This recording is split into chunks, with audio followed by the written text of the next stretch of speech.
இல்ல, தினம் தினம் பிரச்சனைனா அது வாழ்க்கைக்கு சரியா இருக்காது. என்னை பொறுத்த வரைக்கும் நான் தெளிவான முடிவு தான் எடுத்திருக்கேன்னு நினைக்கிறேன்.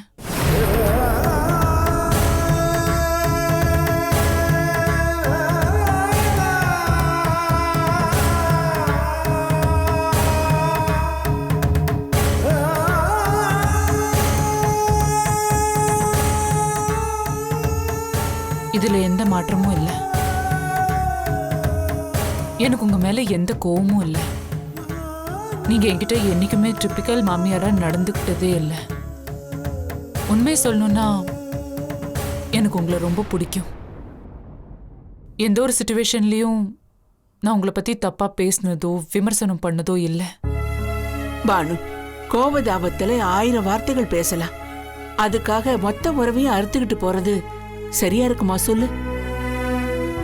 உனக்கு தெரியுமோ தெரியாதோ, இப்பதான் வீட்டுல 2 மருமகளும் உண்டாயிருக்காங்கம்மா.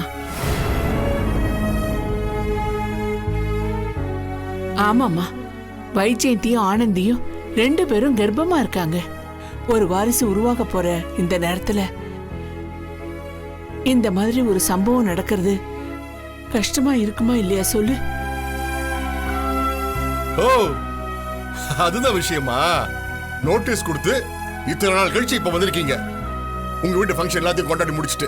ஐயோ, அப்புறம் என்னம்மா, அங்கதான் எல்லாம் நல்ல நல்ல விஷயமா நடக்குது.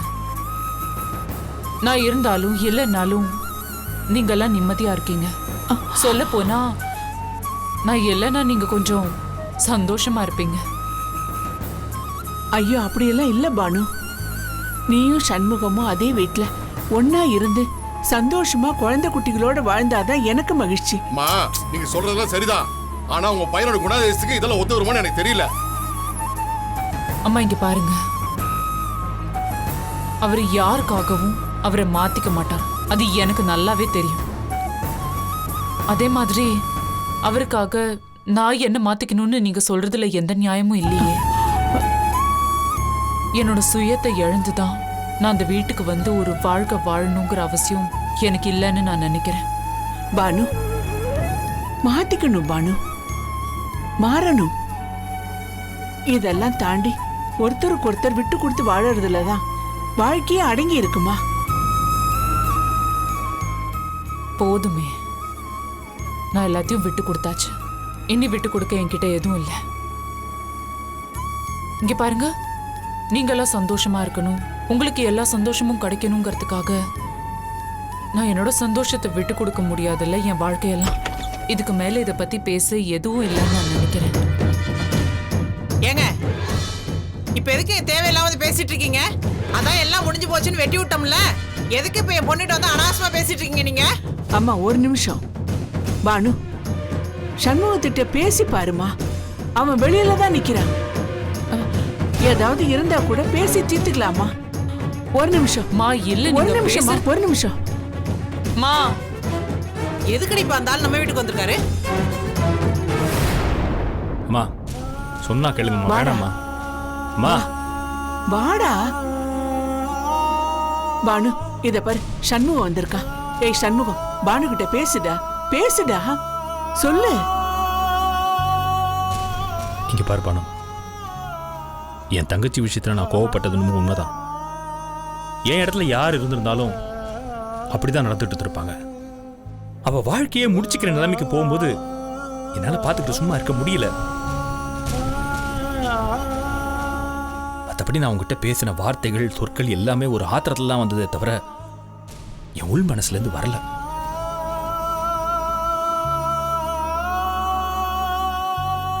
வீட்டுல அம்மாவும் சரி, அண்ணனும் சரி, அண்ணியும் சரி, எல்லாருமே எவ்வளவு வருத்தப்படுறாங்க தெரியுமா?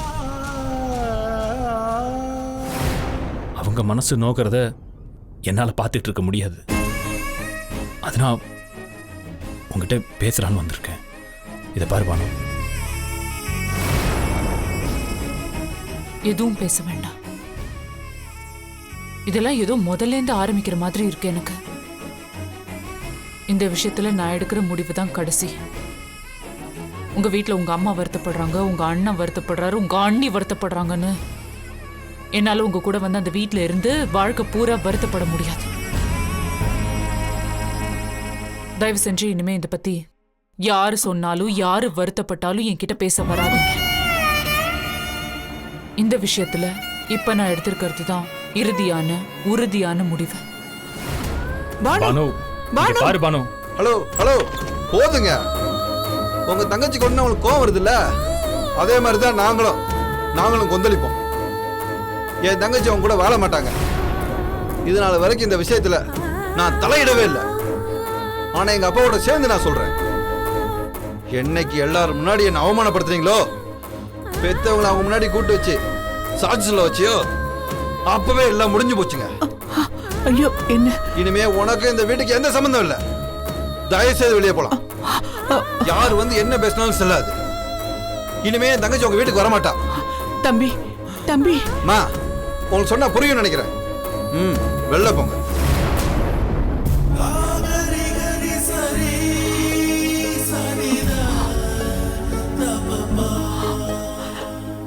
சண்முகம், அம்மா, வாங்க போலாம். தயவு செஞ்சு வாங்கம்மா.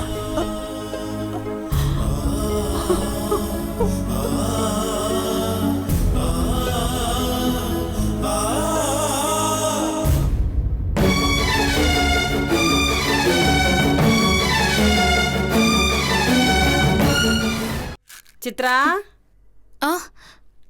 கண்ணே, அத்தை வாங்க அத்தை, உட்காருங்க. அத்தை எப்படி இருக்கீங்க? நல்லா இருக்கீங்களா? சின்னத்தை எப்படி இருக்காங்க? ஏன் அத்தை உங்க முகம்லாம் வாடி போயிருக்கு? ஒன்றும் இல்லை கண்ணு, சின்னத்துக்கு கொஞ்சம் உடம்பு சரியில்லை, அதான். நீங்க 2 பேரும் நல்லா இருக்கீங்கல்ல? நாங்க நல்லா இருக்கோம் அத்தை. மா, எப்படிமா இருக்க? கண்ணு, நல்லா இருக்கியா? வீர்சனா, நான் நல்லா இருக்கேன்டா. நீ எப்படிடா இருக்க? நான் நல்லா இருக்கேம்மா. சின்னம்மா எப்படிமா இருக்காங்க? நல்லா இருக்காங்கடா. அத்தை நீங்க பேசிட்டு இருங்க, நான் காஃபி போட்டு எடுத்துட்டு வரேன். ஆ, அம்மா உட்காருங்கம்மா.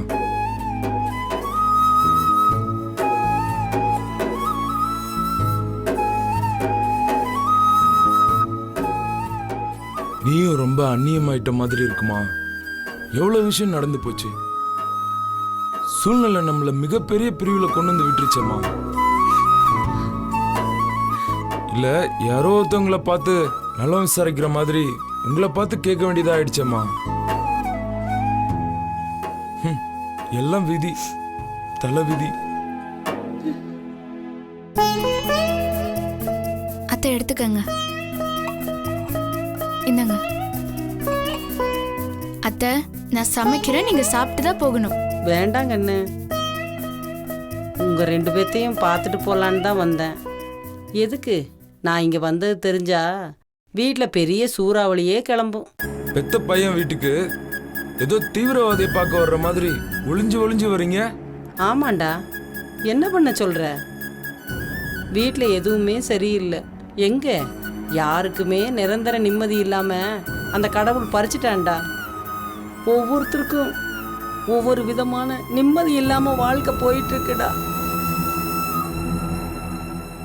அங்க உங்க அண்ணன் ஆஸ்பத்திரியில படுத்த படுக்கையா கிடக்குறான். என்ன சொல்றதுன்னே தெரியலடா. பார்க்கும்போது என் நெஞ்சே வெடிச்சிடும் போல இருக்குடா. அவனுக்கு உயிர் மட்டும்தான்டா இருக்கு, பேச்சு மூச்சு இல்லாம கிடக்குறான். நீ என்னடா உங்க அப்பாவோட சொத்து தகராறு பண்ணிக்கிட்டு இருக்க? அம்மா, என்னம்மா நீயே என்னை பத்தி இப்படி பேசலாமா? நான் எதுக்குமா அதுவும் அப்பா கிட்ட போய் சொத்து தகராறு பண்ண போறேன்? அப்புறம் ஏன்டா கையெழுத்து போடாம அவர் மனசை வேதனைப்படுத்துற? சொல்லு. என்னம்மா உனக்கு என்னாச்சு? சடகோப்பனை பத்தி பேசுற, அப்பாவை பத்தி பேசுற, என்னை பத்தி உனக்கு எண்ணமே இல்லையா? ஒருவேளை அன்னைக்கு நான் சூசைட் பண்ணி செத்து போயிருந்தா என்னை பத்தி நினைச்சு கூட பார்த்திருக்க மாட்டேன்ல. படையல் போட்டு சாமி கும்பிட்டு அப்படியே உன் வேலையை பார்த்துட்டு இப்படி ஒரு பிள்ளை இருந்தாங்கிற நினைப்பே உனக்கு மறந்து போயிருக்கோமா? என்னடா என்ன வார்த்தை பேசுற? இன்னொரு தடவை இந்த மாதிரி வார்த்தையெல்லாம் பேசாத கண்ணு. ஏற்கனவே நான் நொந்து போயிருக்கேன்டா. என்னம்மா நெருப்புன்னா வாய் வெந்துட போறதில்ல. சடகோபன் மேலயும் அப்பா மேலயும் இருக்கிற அக்கறை உனக்கு என் மேல இல்லையேன்னு வருத்தமா இருக்குமா? ரெண்டு பேரையும் ஒரே வயத்துல தானே பெத்த. அப்புறம் ஏமா அவன் என்ன என் அண்ணன் மாதிரியா நடந்துக்கிட்டான்? அவன் பண்ண பாவம் அத்தனையும் அவனை ஆட்டி படைக்குதுமா. நீ என்ன நினைச்சாலும் சரி, என்னடா இவன் இப்படி சொல்றானேன்னு நீ நினைச்சாலும் பரவாயில்லம்மா. ஆனா அதாம்மா உண்மை. ஒரு பொண்ணு கிட்ட, அதுவும் தம்பி பொண்டாட்டி கிட்ட தப்பா நடந்துக்க எப்படிமா மனசு வருது சொல்லுமா? நீ கொஞ்சம் என்னோட நிலையில இருந்து யோசிச்சு பாருமா. அந்த வீட்டுல இருந்த ஒவ்வொரு வினாடியும் என் பொண்டாட்டி நரக வேதனை அனுபவிச்சுட்டு இருந்தாமா. நான் எவ்வளவோ சொல்லியும் கடைசியில நீ கூட என் பக்கம் நிக்கல. கடத்தெடுப்புக்கு என்ன பண்ணீங்க? உங்களையாவது அவங்க அமுச்சு வச்சிருக்கலாம்ல. எல்லாரும் ஊர்கூடி வாழ்த்து நிக்கும் போது நீ சொல்ற அண்ணன் வந்து அசிங்கமா பேசி பிரச்சனை பண்ணான். இதுக்கும் மேல அவங்க எவ்வளவோ கீழ்த்தரமா நடந்துக்கிட்டாங்க. மனசு நிறைய கசப்போடுதான் நான் தனியா வந்தது. இல்லப்பா, என் மனசு முழுக்க நீ நல்லா இருக்கணுங்கிற எண்ணம் மட்டும்தான்டா இருக்கு. அதுக்குத்தான் நீ கையெழுத்து போடுன்னு கேட்க வந்தேன் சாமி. மத்தபடி உன்னை கட்டாயப்படுத்தி கையெழுத்து போடுன்னு கேட்கற நினைப்பே இல்லடா. ஆனா அங்க ஒரு புள்ள வாழ்வோ சாவோன்னு கிடக்குறா. இங்க நீ எல்லா வசதி இருந்து அனுபவிக்க முடியாம கஷ்டப்படுறியடா. எல்லாம் என் தலை விதிடா. யார நொந்துக்கிறதுனே எனக்கு தெரியலடா. அம்மா, நான் உன்னை தப்பா பேசல. ஆனா அதே நேரத்துல நீ என் நிலைமை புரிஞ்சுக்க சொல்லி கேக்குற, அவ்வளவுதான். டே வீரா, ஏன்டா கையெழுத்து போட மாட்டேன்னு பிடிவாதம் பிடிக்கிற? உனக்கு சொத்து சுகம் வேணுமா? இல்லம்மா, சொத்து சுகம் வேணும், பங்கு கேட்கணும், இல்ல எல்லாத்துலயும் சரிபாதி அந்த மாதிரி நான் சொல்ல வரல. வார்த்தைக்கு வார்த்தை நான் சம்பாரிச்ச சொத்து என்னோட பணம் உனக்கு பிச்சை போடணுமான்னு பல தடவை மார்த்தட்டி சொல்லி காட்டுறாருமா. நீ என்ன நினைக்கிற? கையெழுத்து போட்டு கொடுத்துட்டா நான் நல்லா இருப்பேன்னு நினைச்சிட்டு இருக்கியா? அதெல்லாம் இல்லம்மா, அது உண்மை இல்ல. கையெழுத்து போட்டதுக்கு அப்புறம் சீக்கிரமா அவங்க என்ன கொல்ல கூட தயங்க மாட்டாங்கம்மா.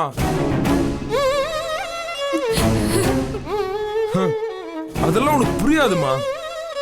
தயவு செஞ்சு இந்த விஷயத்தை இதோட விட்டுருமா. சரி வீரா, நீ என்ன முடிவெடுத்தாலும் நல்ல முடிவா எடுக்கண்ணு. ஒரே ஒரு விஷயம் கண்ணு, நீயும் சித்ராவும் நல்லபடியா இருக்கணும். குழந்தை குட்டிகளை பெத்து சந்தோஷமா இருக்கணும் கண்ணு. உனக்கு எந்த குறையும் வரக்கூடாது சாமி. ஏதோ கஷ்டகாலம் ஏதோ நடந்து முடிஞ்சிருச்சு. இப்பதான் கண்ணு நல்லபடியா தலையெடுக்க ஆரம்பிச்சிருக்க. இனிமே உனக்கு எந்த குறையும் வராது கண்ணு. நீ நல்லா இருப்படா சாமி.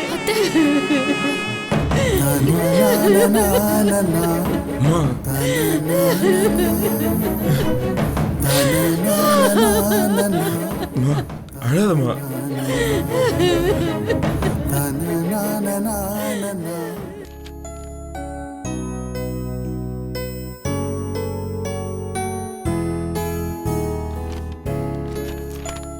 Okay Mrs Anandhi Saravanan, reports எல்லாம் நல்லா இருக்கு.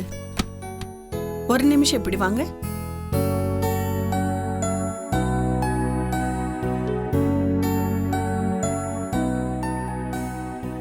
மூச்சு நல்லா இழுத்து விடுங்க.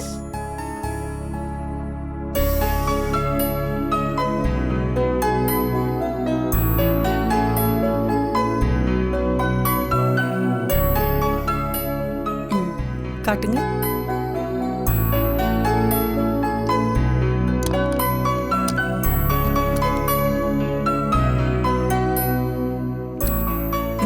கை நீட்டுங்க.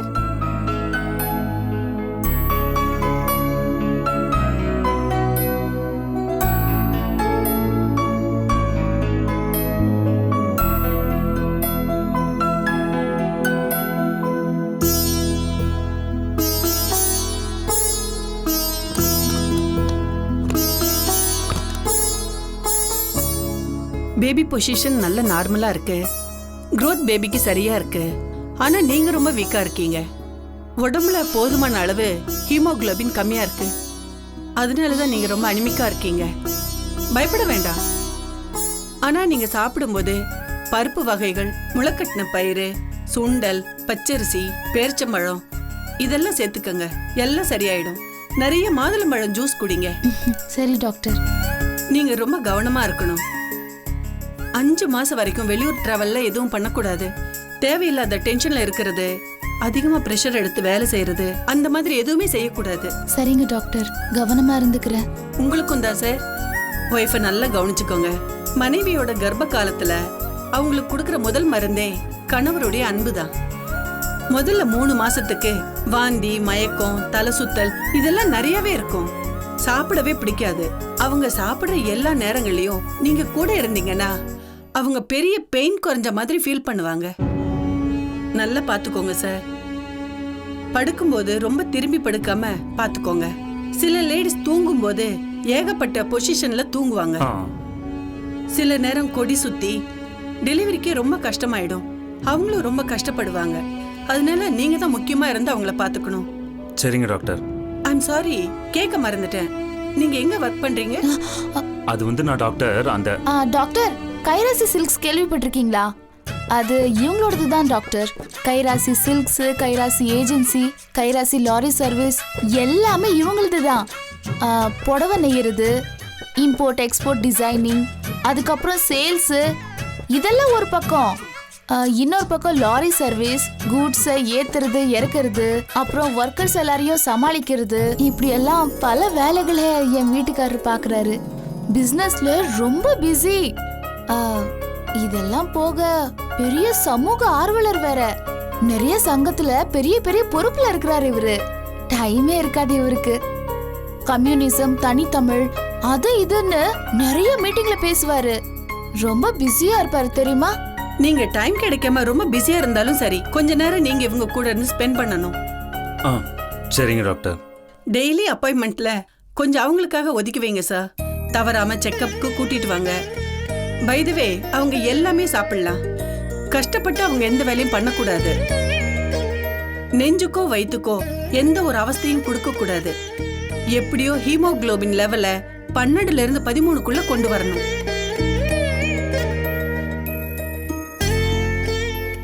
இது எல்லாமே அயன் டேப்லெட்ஸ் தான்.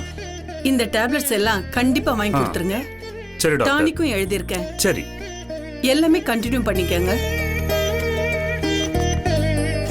இந்தம்மா. ஆனந்தி, ஹெல்த் ரொம்ப வீக்கா இருக்கு. நான் என்னெல்லாம் சொல்லனோ அதை கண்டினியூ பண்ணிக்கோங்க. பேரிச்சம்பழம், தேன், ஃப்ரூட்ஸு, பால், அப்புறம் முளைக்கட்டின பயிறு, ட்ரை ஃப்ரூட்ஸ் எல்லாமே சாப்பிடணும். மாதுளம்பழம் நிறையவே சாப்பிடணும். இதெல்லாம் சாப்பிட்டீங்கன்னா உங்க பேபி ரொம்ப ஹெல்த்தா இருக்கும். Thanks doctor. நன்றி டாக்டர்.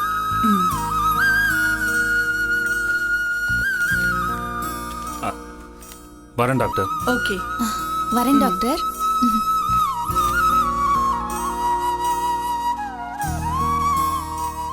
என்ன ஆனந்தி, நீ பாட்டுக்கு அடிக்கிட்டே போயிட்டு இருக்க அந்த டாக்டர்கிட்ட. நான் என்னமோ கைராசி குடும்பத்து ஆள் தான். ஆனா நீ சொன்ன வேலை எதுவுமே நான் பண்ணது இல்லையே. அப்புறம் எதுக்கு அவங்க முன்னாடி அவ்வளவு பெருசு பண்ணி சொன்னேன்? எனக்கு ரொம்ப கூச்சமா இருந்துச்சு தெரியுமா? வேற என்ன சொல்ல சொல்றீங்க? என் புருஷன் வேலைக்கு போகாம வெட்டியா இருக்காருன்னு சொல்ல சொல்றீங்களா? அப்படி சொன்னா டாக்டர் என்ன சொல்லுவாங்க தெரியுமா? வீட்டுல தானே இருக்காரு உன் புருஷன், அட்லீஸ்ட் உங்களையாவது சரியா பாத்துக்கலாம்ல. அதுக்கும் தகுதி இல்லையான்னு உங்களை தான் அசிங்கமா சொல்லுவாங்க. நான் அதுக்காக சொல்ல ஆனந்தி. எதுக்கு அவங்கள்ட்ட நம்மளை பத்தி அது இதுன்னு அதிகமா சொல்லி? இங்க பாருங்க, நான் உங்ககிட்ட 1000 சண்டை போடுவேன். அது நமக்குள்ளதான், 4 செவத்துக்குள்ளதான். வெளியில என் புருஷனை யாருகிட்டயும் விட்டு கொடுக்க மாட்டேங்க. அதுதான் உண்மை. இந்த விஷயத்துல நான் பானு அக்கா மாதிரி கிடையாது. என்னோட புருஷன் எந்த சூழ்நிலையிலயும் யாரு முன்னாடியும் தலை குனிஞ்சு நிக்க கூடாது. கொஞ்சம் அதிகப்படியா சொன்னா கூட அவங்களுக்கு உங்க மேல இருக்கிற அபிப்பிராயம் அதிகமாகுமே தவிர கண்டிப்பா குறையாது.